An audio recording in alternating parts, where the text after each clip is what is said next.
Woman Raw.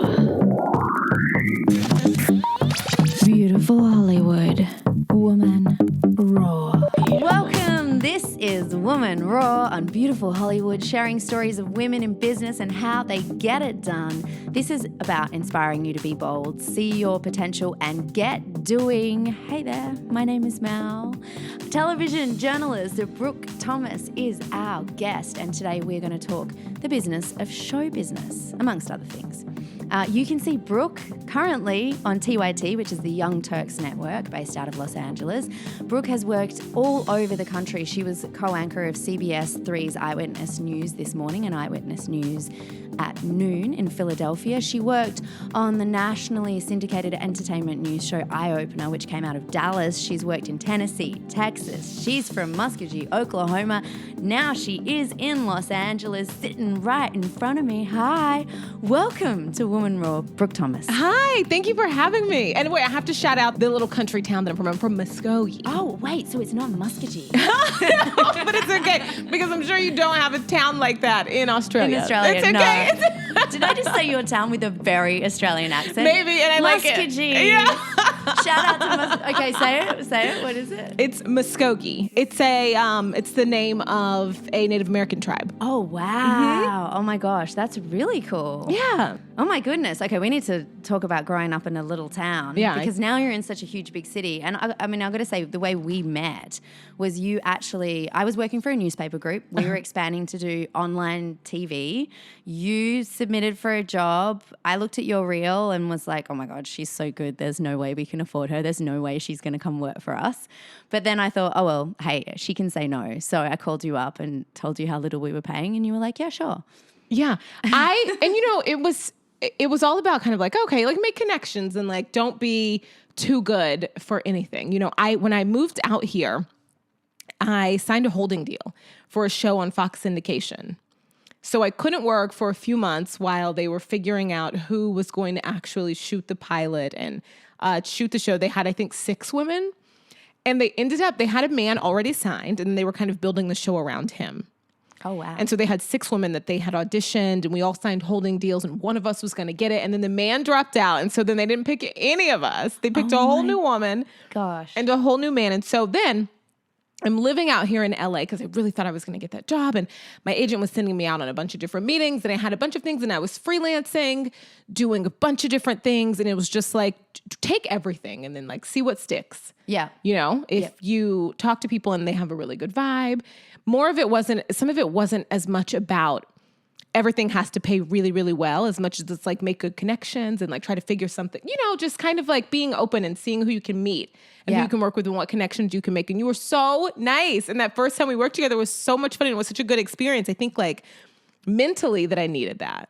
Yeah, right. Yeah. Oh my gosh, I'm so glad I'm happy I was part of that. I mean, that is the journey. I mean, you were doing really well in Philadelphia, making great money, but to change markets and to come here to Los Angeles, you really did have to take a risk, like take a leap. And I know you said that you had that Fox job lined up, but even that, it wasn't in the bag. And so many times in television, in show business, in media, there are all these stories of people who are like, oh, I was almost on Friends or I was almost on this show. And those things happen all the time, but it really is part of the business. Like, how do you keep going and what drives you to just take those leaps and to, you know, roll with the punches when they come? I wish I could say something that was just like so magical and strong and amazing, but really it's like, I don't know what else I would do. Right. I don't know. You know, I think, I don't know what else I would do. Not only is this like, you know, like this business is kind of my dream, but not only that, it's what I've been doing for so long. I've been in this business 10 years now. And it's kind of like, I don't know anything else. You know what I mean? Not only that, like there's no time to learn any other career because there's so many different parts of just this industry that you have to master. Yeah. So many different things. You can't just be good at speaking. You have to be a good investigator. You know what I mean? You have to be a good writer. You have to be a good producer. You have to have good ideas. Sometimes you have to be able to edit. My first couple jobs, I had to be able to edit, you know? And so it's so true. And then there's also so many different things. The people that you're talking to, how many times do people go, I've got a story for you. And then you get, early on in my career, I would just listen to everybody for hours and, you know, go and chase all sorts of stories, and then you realize that sometimes people come to you with stuff that's not true. And you get good, you get that nose for news where you're like, okay, that's rubbish. Okay, there's what was like big for me is that not every story is wrapped up in a bow. So like not every good story comes with somebody calling you and saying, hey, I have a story. Sometimes you just are out living your everyday normal life and you hear something, or somebody says something, or someone starts a conversation about something and you're like, wait, that would be a good story. And I wasn't born with that. Like, do you know what I mean? Yeah. Like that process of like, I remember my first couple jobs, it was so hard for me, to pitch story ideas and it was just, I dreaded it every morning, this pitch meeting, and I just had no story ideas and I was terrible at it. And it really was like a learning process of figuring out how to train your brain into that's a story. Yeah. Oh, there's, I'm trying to like make up something, but like, let's say like, you're walking down the street and you see a little kid mowing the lawn, and then you realize he mows all the lawns in the neighborhood. And if you're in a really small market, like this little 8-year-old entrepreneur, that's a story. Do you know what I mean? And it's like, depending on like a super small market, but like, when I was in a small market at that time, I would be like, "Oh, that's cool," and keep walking. Kind of cool in but like, LA. yeah, do you know what I mean? And so I had but to. when you started, you'd just walk on past. You'd be like, I would just walk cute on past. kid, and then you'd be like, oh, Like I think one of the coolest stories that I think I've worked on out here, like locally, is the scooter, like the electronic scooters. Yes. The people who make money picking them up at night and charging them. yeah. So that's a whole thing. People are making hundreds of dollars a night renting vans or using their old pickup trucks and running around and picking up dead electric scooters everywhere and taking them home and charging them overnight and then dropping them back off in the morning. And that's how everyone's able to continue to use them every day, is because there are chargers who, like everyday people who pick them up. And in my first couple of jobs, I would have thought, oh, that's cool, and kept walking. And now I'm like, oh my goodness, that's a story. I want to find someone and talk to them about it and how much they're making and what made them want to do this and what's it like. I want to follow them doing it do you know what I mean? Yes, I know exactly and so what you mean. that was that's just always like a funny point when I think about there's so many stories. There's so much news happening around you at all times. You just have to be able to see it that way. That's so true. And I think it takes a little bit of time. It's not necessarily something you learn in college. It's almost like a thing that you pick up in when you're actually doing the job, when you're actually going out there. Completely agree. And filming stuff and seeing what actually works and what comes across well on camera, what makes sense, and then what captures people's, imagination. I completely agree with you. I've got to say, I wanted to be a newsreader when I was a kid because You did? I did, because I grew up in Perth. It's not a small town, it's a big city, but it's an isolated city.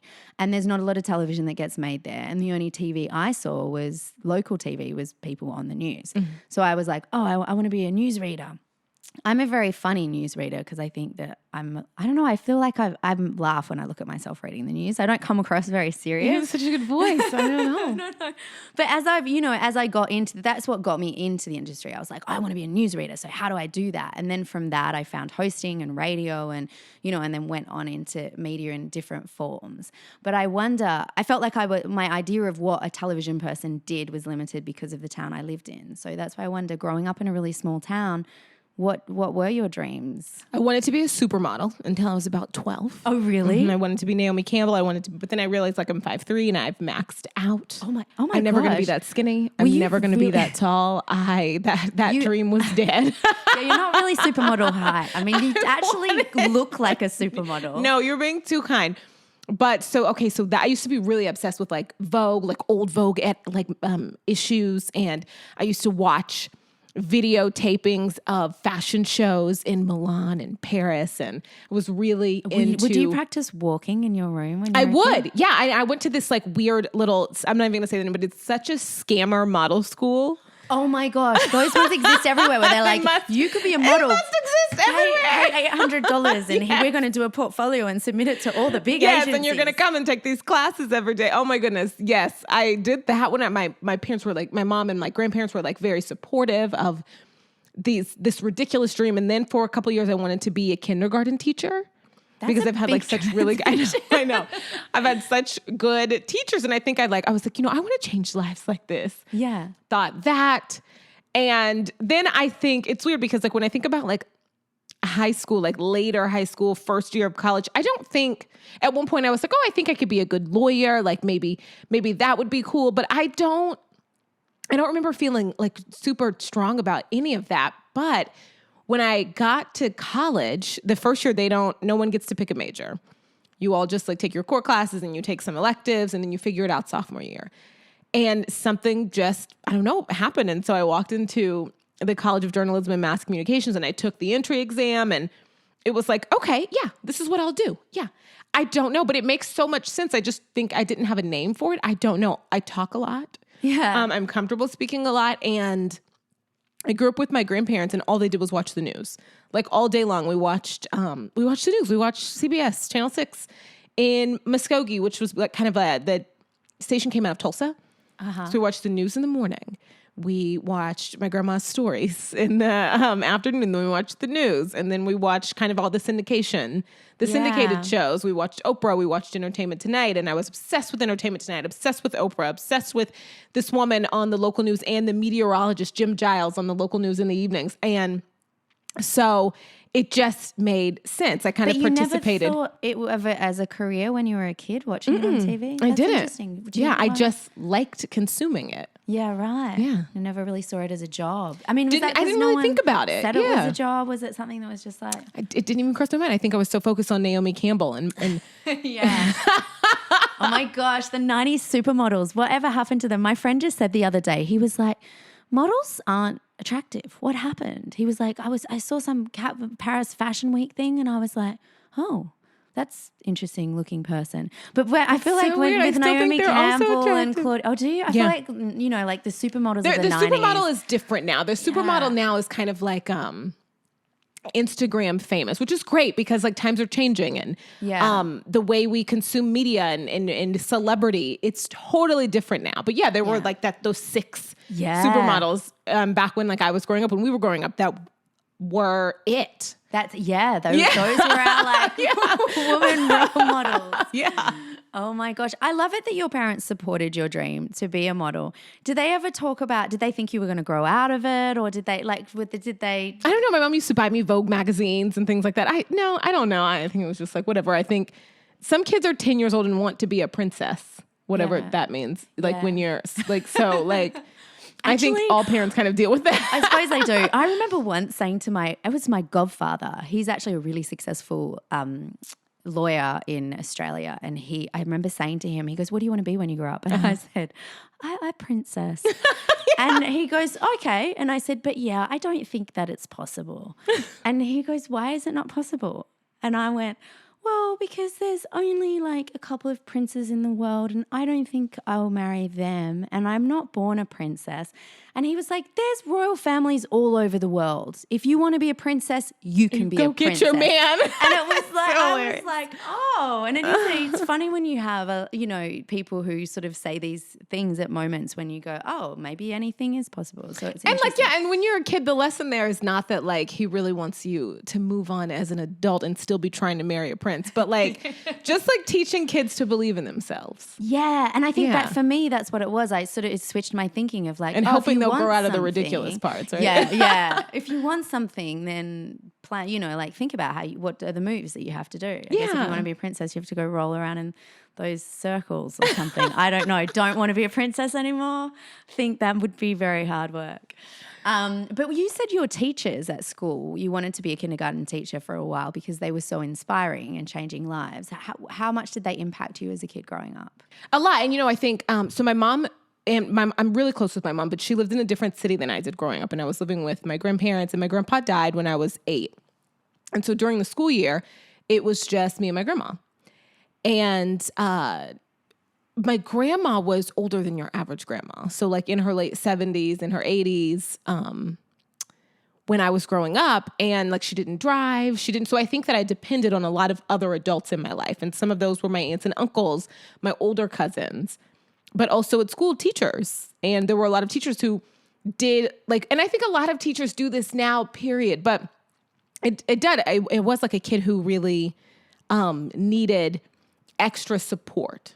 Yeah. And I think that I was a good student and so it was easy, but I did need like more, you got to have a teacher who's willing to drive you home because your grandparent at home doesn't drive. She didn't have a driver's license. She just never got one and things like that. And so there were a couple teachers, Mrs. York, that was my kindergarten teacher. Mrs. Brady was my 3rd grade teacher. Mrs. Perry was my 7th grade science teacher, and Mrs. Brose was my chemistry teacher in high school.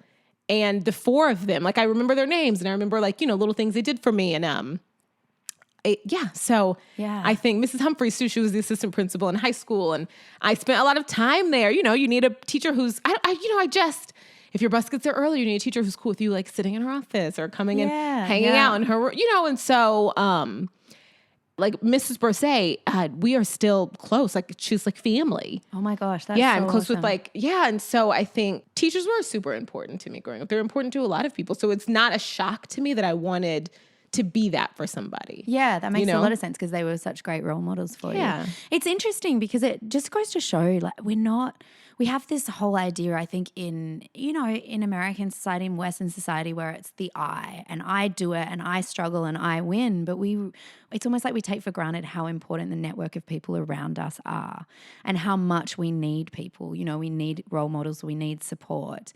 And I think it's probably really awesome to have that as a kid. Do you think you've taken that now? You realize that you can lean on people outside of your family or outside, you can, you've moved to Los Angeles, you took a big leap. You're doing well in Philadelphia, but to come here, even though it's a move up in the market, you still had to you still had to hustle, and you still are hustling in this market. Are you open to people's help because you had so much help from people that were more than just your family growing up? I'm always open to people's help. I think I struggle with like asking for it. Yeah, right. I'm a terrible networker. It seems so intrusive. I don't know. I'm so bad at that. Yeah, yeah. And it's not that like networking is like, walking up to somebody and saying, hey, can you give me a job? I know it's not as black and white as that, but like I don't know. It's hard to like make natural connections with people in business when like you already have your friends and you know what I mean? Yes, I'm so bad at that. And I'm still working on that. I need to take a how to networking class. Oh yeah. How to network class, Totally. excuse me. Yeah, they are funny. And I feel like at networking events, actually, everyone's in that same boat where they're like going, okay, I'm here to network, but I feel like I'm imposing on Right. You just end up someone. like chit-chatting and like hoping you vibe. It's just so weird. Yeah. It's so true. But it does come down to, I think it just does come down to over time, you meet people, you grow. Actually, I'm one of the podcasts that I did a few weeks ago with Lauren Kepe. She's the CEO of Create Hospitality. So she runs restaurants around Los Angeles. And she said a really cool quote, it's not about hustling, it's about connecting. Yeah. And so she talks about networking as being just something where you meet someone and you like them and you're doing a good job and they remember you, and it might not be straight away, but it might be down the track. You get a call 5 years later, 3 years later, 6 months later, where someone's like, hey, are you free to do this? Yeah. So I guess that's the secret to networking. I know, I guess. It's like, You're having 5 years to wait. I know. It's like, I'll get back to you in 5 years and let you know how that's going, okay? Oh my gosh. So when you came here, of course you thought you were going to get that Fox show. Like, how did you feel when it didn't go down? I think I was still so kind of happy that I was finally living in LA. In those first few months, it was just magical. Like it's so pretty here. It's so dreamy here. Like, you stand outside and even in the ugly parts, there's palm trees and it's sunny and it's hot. And I don't think that hit me as hard as it could have. Right. That's interesting. Yeah. I think that I was so happy to be here. It was like, whatever. Something else will come up. Yeah, something else will happen. Yeah. Yeah. Did you ever have if I haven't done it by this time or anything like that, or were you, I would leave, or there's no chance of you leaving Los Angeles, or? It's like, to go where? Yeah, right. Yeah. Mm-hmm. So no. No. Because I always wonder that, because a lot of people come here for their dreams, and I think there's all different paths, and some people come and they can't stay for whatever reason. They run out of money, it didn't quite work. And I always tell those people, well, that's not the end. Like, go and get yourself together and you know what this town has and the opportunities, and then come back again. But it's an interesting one. I'm kind of with you. I don't imagine. I got divorced 5 years ago, and my mum was like, "Okay, so you're moving back to Australia?" And I was like, "No, this is I'll visit you though." Like, right? And people love to do that. And I tried not to do that to other people. When I first started out in this business, I'm from Oklahoma, and like I think the biggest city outside of Oklahoma, it's Dallas. It's a major city. It's a huge city. It's a really, really cool, awesome city. I think Dallas is, and so I love Dallas, and a lot of my college friends, like that's kind of a thing. Like a lot of people who go to OU are from Texas. A lot of people who leave OU get good jobs in the closest big city, which is Dallas. And I think that happens everywhere. Like when I lived in Memphis, I noticed a lot of like the college students were getting jobs in Atlanta. Or like people, it's like there's always like a city that's a big city that people kind of trickle to from like nearby areas, right? So I wanted to work in Dallas, and I knew that I wasn't going to start my career in Dallas. So my hope was just like to work my way up and to keep moving up to a point to where I could get a job in Dallas. I wanted to work in Dallas, and it was going to happen. Yeah. And when I was in Memphis, I remember I signed a 2-year contract there, and I wanted to be there, and I just was so happy there, but I knew that it wasn't going to be the end for me. But I was really happy. And people would be like, what's your goal? Like, what do you want to do next? And I'd say, I'm going to get a job in Dallas. And 99% of the time, people would say, well, what about if you don't get a job there? Why put that in, and people do that a lot. I just find that so weird. And I try not to do that to myself. I try to focus on what am I willing to do to make Dallas happen? Right. Yep. And you know what I mean? And so that was kind of it. I'm willing to take a pay cut. I'm willing to work in not so traditional local news. I'm willing to, and I ended up doubling my pay, but I did take a job that was on kind of like a nationally syndicated lifestyle entertainment morning show with a little news, but it was different than the local news I had been doing. But I was willing to do that and take a job on the CW when I had been working, on more of like the big four. And that's how I got to Dallas. But it wasn't like everyone has a priority. Some of them just sound different because someone else could say like, I'm going to work as an anchor. That's it. Like, that's what I'm going to do next. I'm going to work as an anchor. I'm a reporter. I'm going to work as an anchor. And someone would say, well, what are you going to do if you don't get an anchor job? But maybe they're willing to work in all 50 states until they find that one anchor job. Maybe they're willing to take less money because they can get that anchor job. Like, do you know what I mean? There's always a possibility. But like, that's my lesson here. Don't do that to people. Don't say that to people. But I also love that there is always a possibility. There's always a possibility. You just have to be willing to like do whatever it takes. Yes. And why focus on telling yourself that it might not happen? Like putting that in your brain and also planning for the worst when you could be planning for 50 different ways to make it happen. I love that. And focusing your energy there, Yeah. I think that is so true actually. Because it's like, you make a plan, and if part of that, and it's confusing if you've got two plans. This is what I want, and this is what I want if I don't get what I want. I mean, that's two plans, and I don't think you're going to land at either of those. You're not. You're going to, right, exactly. Yeah, actually that's an awesome point. I love it so much. So you say you're close with your mom. When did she move away when from I you? was 4, I think she got a job in Hartford, Connecticut. Right. So she got a huge promotion. So it was better for the family. It was better for everybody. And I then moved in full time with my grandparents. And so I would spend summer, Christmas break, spring break, some weekends with my mom. Right. What did your mom do? At that point, she was a store manager at a store in the mall called Casual Corner. It's like similar to, I guess, I don't know, like the Limited. Yeah. So it's similar to that. She was just the store manager, and she got a promotion to a training manager. And so she would fly. She was based in Hartford where their headquarters are. And she would fly across the country to their different stores and train the store managers everywhere on their new register system. Wow. But it was a big promotion and it was a big deal. And so, that must have been a hard decision for her to make. I'm sure it was. Yeah. But then at the same time, it was worth it, I think. Yeah. You've got to feed your family. Exactly. Yeah. Yeah. Wow. That's really cool. How much did she act as a role model for you when it comes to, I mean, we talk so much about women not getting paid as much as men, and it's particularly in media, I think that really, really happens. But you were saying, you were getting you got a pay rise moving to Dallas, like, and when you have to negotiate contracts, yes, you have agents and managers, but you still have to know your worth. Do you think that your mum, being a businesswoman and being, working for a big national company and living away from home, gave you a good role model for being a strong woman career-wise? I do. And I think not even so much about like knowing your worth as much as it's about hard work. I think I definitely like noticed that from her, and then like not giving up. I think about it now, I never really heard her complain about things. So she had moved away from her whole family, her child, and she got this job, and then the company went under. So there is no more Casual Corner. So the company went under, and she's now living in Hartford, Connecticut. And she took a job at a shoe store, at like a leather shoe store in a mall.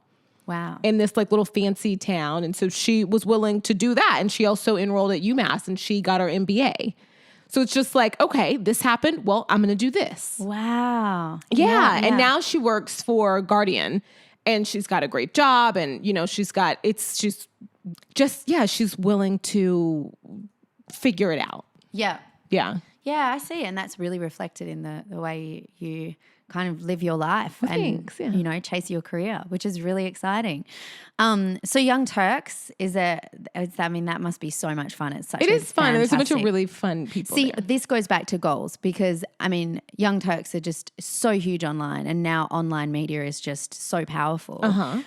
Years ago when you were studying college, and I want to clarify because you always say UA, but you actually went to the University of Oklahoma, Gaylords College. I think I should say that. So we call it OU. Oh, OU? Yeah, okay. The University of Oklahoma, OU, but there's a college in Ohio, and they're Ohio University, and they also call themselves OU.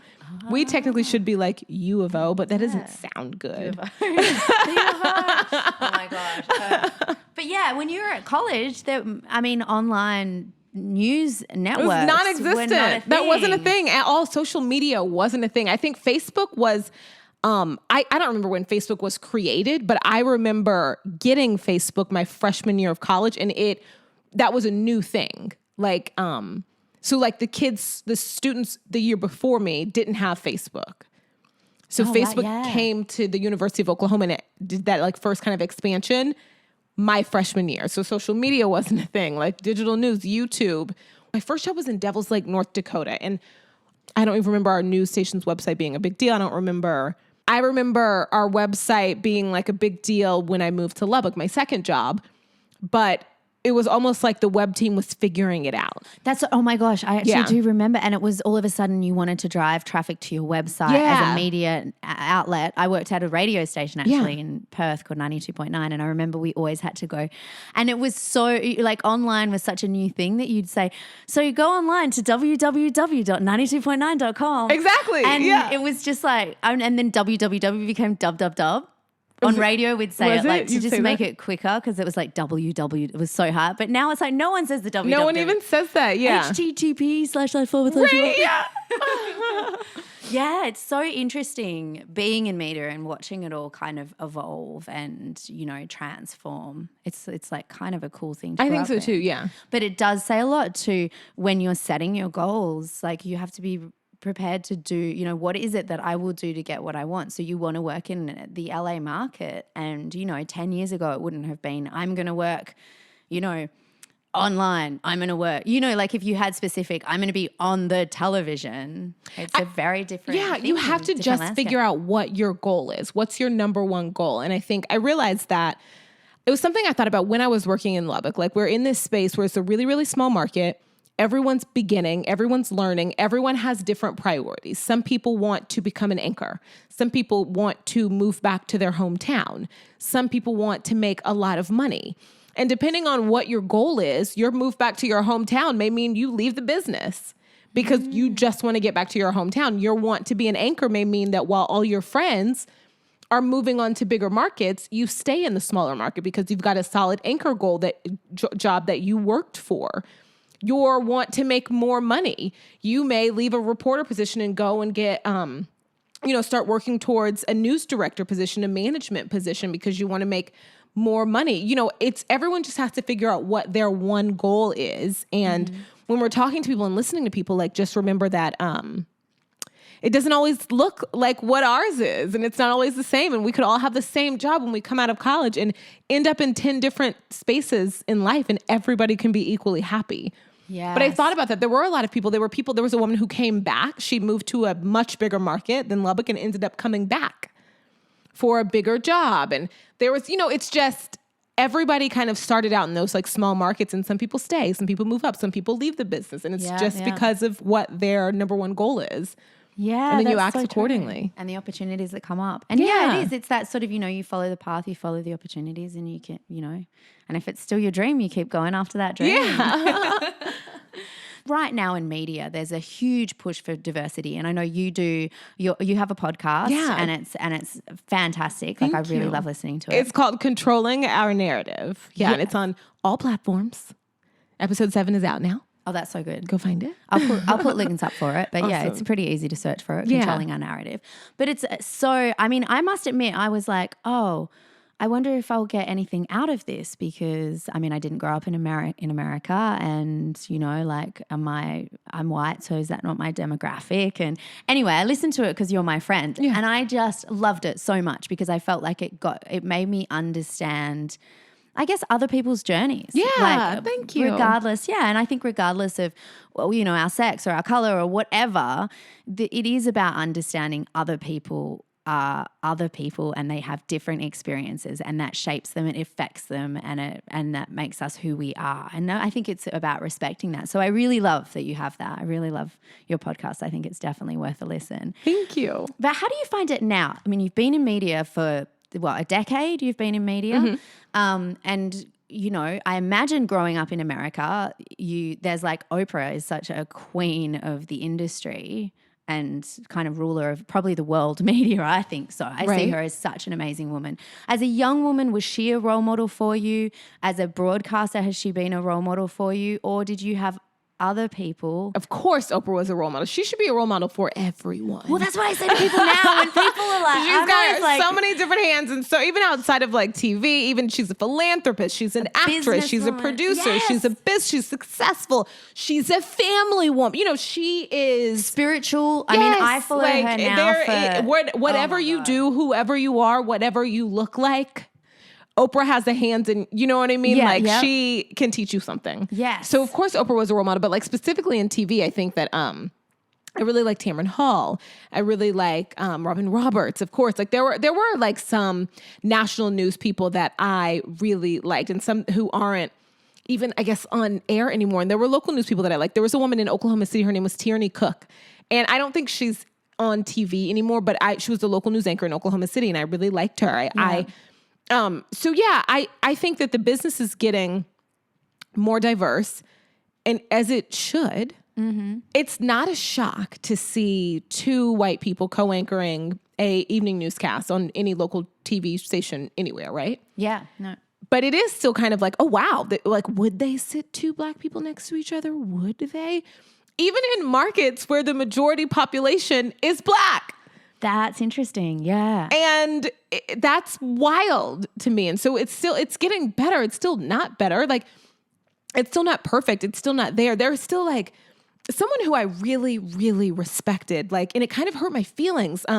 Someone who I really respect because I feel like he's the type of person who is really protective of diversity and different people and really open. But it got back to me. I had sent a young woman to him to potentially hire, and it got back to me that he had said that she has crazy hair. And I went and just double checked her hair, and she doesn't have crazy hair. She's a black woman who has like natural hair. She has her hair naturally. It's not chemically straightened, or she's not wearing a wig or weave, or it's just her natural curl pattern. And it's always like very styled and put together, and it's very pretty. And just that is so discriminatory. And I don't know. It's not perfect, you know? Yeah, right. And actually that is a real, I actually have I have curly hair. I brush it all out and I re-curl it. So they're like more tamed curls. But I did have people saying, oh, it's difficult on camera with curly hair and stuff. But you know, but no, it's not. It's not. It's not. It's just what we're used to seeing. Yeah. We're used to seeing like newscasters with really, you know, people on camera having smooth, straight hair. And so, you know, I think that I think that's what it comes back to with diversity. Like you said, you don't see 2 black people together reading the news. I mean, I remember when I grew up, it was always a man and a woman. I remember one, my local television Channel 9 in Perth, they put 2 women on as anchors, and it was such a big deal. And for a long time, you know, sort of people were like, whoa, that's really weird. And even my dad was like, women shouldn't be allowed to read the news. You can't hear what they're saying. And I was just like, well, that's because I was like, because you're sexist, Dad, piss off. But it's just interesting. It's about what we sort of get used to. And so I think it's great that there is a big push now. And I think diversity covers more than just skin. It's like looks and styles and sexual preference and all of this. Like perspective matters. And we all are different and we all move through this world different for many different reasons. And that changes like how you see the world. That changes what you think about everyday things. And we don't often have that perspective. Yeah. And I always think about, there's this thing where it's in local news, they want you to be non-biased, right? And it doesn't mean what you think it means. Like being non-biased means that like you have the ability to tell stories that are different from you. But they kind of push it to like, don't have an opinion. But what it does is like, it does have an opinion, because I always say like silence on certain things is an act of like oppression. That's choosing a side. So if there, I always think that like, everyone has a perspective, but so often this idea of like being non-biased, what it really is like, put yourself in the position of a rich, slim white man and now talk. Like that's really what it is. Like how you'll notice like, if there's like a happy story about a heterosexual couple getting married, it's like at the end of it, the newscaster can put their own opinion on it and say, well, congratulations to the happy couple. And that's seen as the norm. Yeah. But would they all say it if it were two men? If there was a story about two men, would they say, congratulations to the happy couple? Would you even see the story? Yeah, right. And I think I had a news director before. She said, it was when Colin Kaepernick first started kneeling. Oh, yeah. And there was a quick segment about something Spike Lee said. And he was like, listen, whether you agree with this or not, this is part of his right. It's part of his constitutional right as an American. Mm-hmm. And our meteorologist came over and we were kind of chatting about it. And she's like, listen, Spike is right. That's his constitutional right. Yeah. We got in trouble for that. And my news director was like, it's not about whether you guys gave in your opinion. And we were like, no, we didn't. We gave the fact. That's actually not, yeah. It's actually, we have a constitution. It's not an opinion. She's like, no, a veteran called and he said that he's a longtime viewer and he was furious and he felt disrespected. And I get what you're saying, that that's a fact, but maybe shy away from certain facts if they can be deemed offensive. And I'm like, I'm a black woman. This conversation is offensive. And then, but I was just kind of like, wow. So be silent. Don't say anything about right. So just kind of like, and I said, well, here's the thing. There are certain opinions that certain things, certain facts that are deemed offensive and they only affect marginalized communities. Mm-hmm. And I think that that's a problem. We have to be fact-based or not. Yes. And so if we're fact-based, then facts that will offend people because they uplift black people, we still have to be pro-fact. Yes. And she's like, I don't know about that. And I'm like, she's like, give me an example. I'm like, for instance, like there are still people in this country who think that women should not be able to vote. That still exists. Because there are a bunch of weirdos. Like no, you're right. I was totally like, people who think that a woman should not be able to be president. She should not be able to vote. Mm-hmm. And we would never not say that it is a woman's right to run for president. It is a woman's right to vote. We would never say that, even though there are people who disagree with that fact. We would never shy away from acknowledging that fact. No. But when it comes to a black person and their beliefs and their rights, then it's like, well, two sides, both sides. Well, it's... Yeah, and it's like, wait, what? And she goes, you know what? That's a good point. I'm going to bring that up at the next pointer workshop I go to. That's a good point. But for right now, stick with my rule. And when it comes to kind of Black Lives Matter stuff, shy away from, even if it's a fact, shy away from saying anything about it. There is this idea. And when it comes to like Black Lives Matter, people got really upset because they're like, well, my life matters too. And it's like, yeah, it does. That's the point. Everybody's lives matter.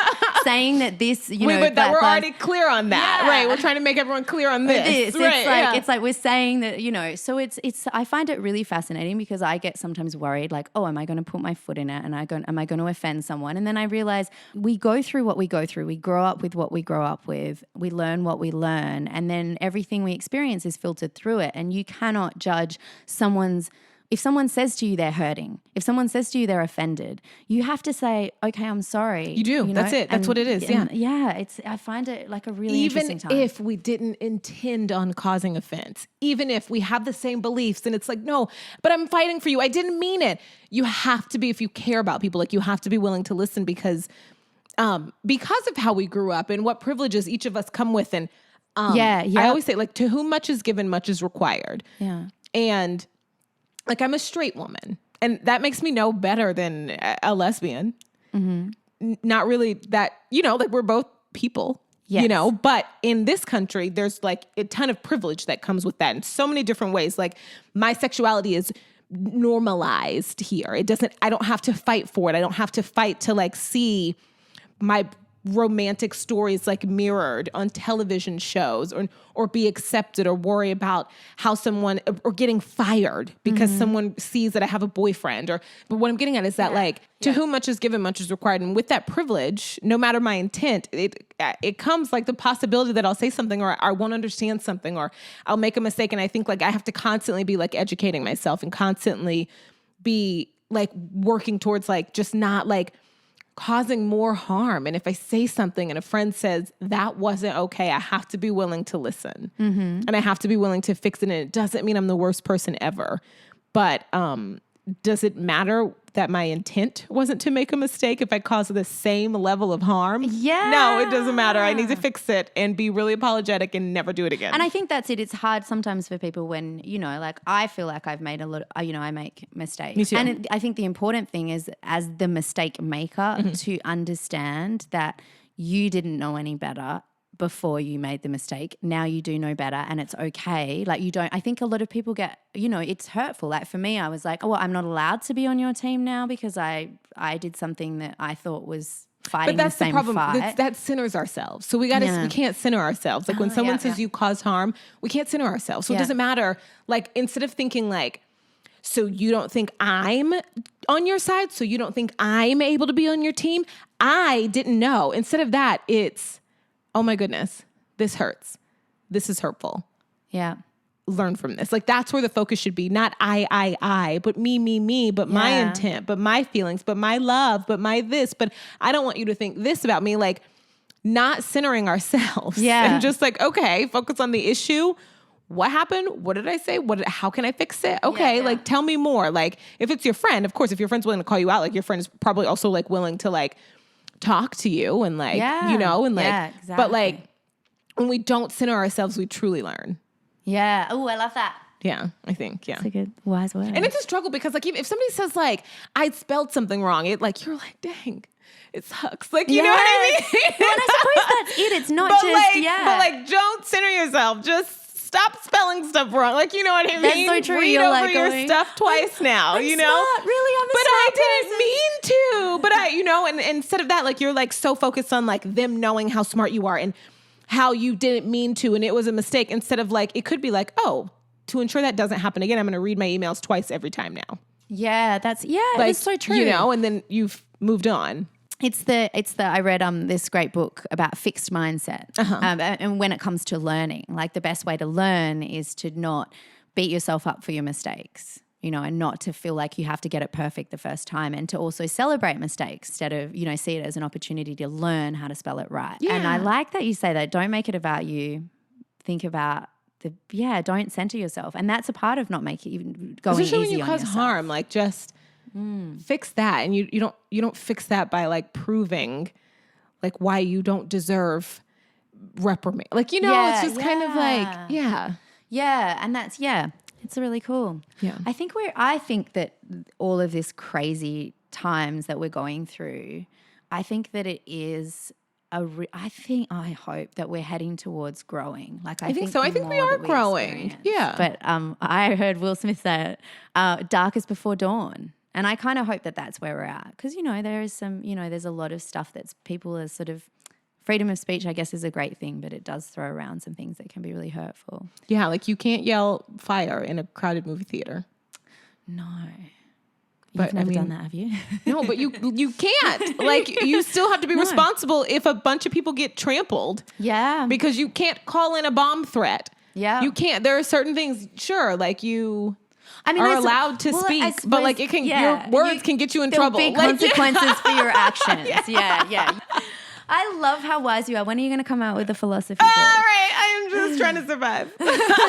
Brooke Thomas's thoughts on life. But it is, I do always find I get a lot of clarity on things with you. And so it's like really Thanks, cool. same with you. You've been through a lot that like I can never imagine, Yeah, well, and I think that's it with everyone in life. Like we all have.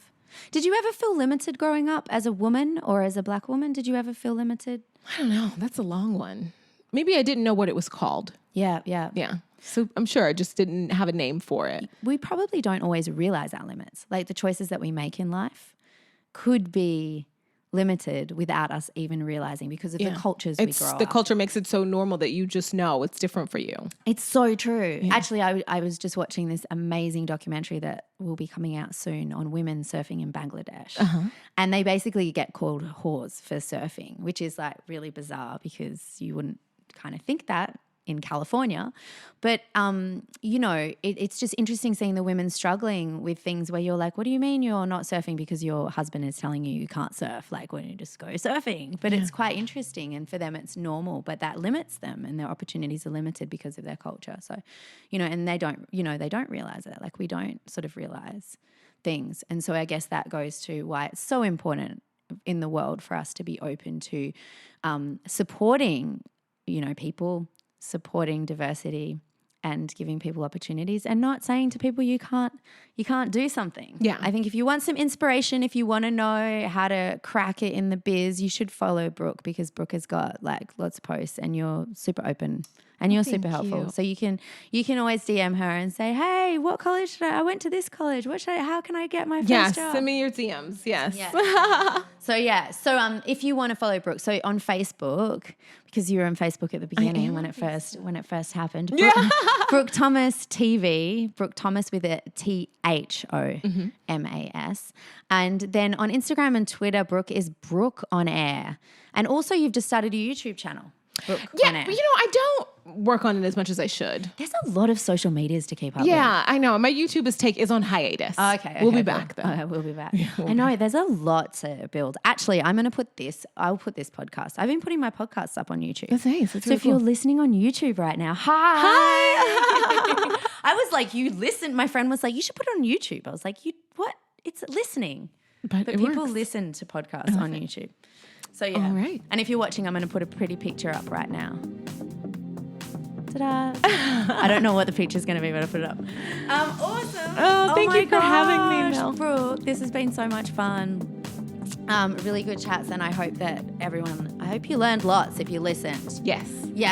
Listen to all the episodes. Listen to all the episodes. And then check out Brooke's Controlling Our Narrative as well as her podcast. But I'm going to put all the links up on beautifulhollywood.com so you can go there to check it out. Awesome. Yay. Yay. Brooke Thomas, thank you so much.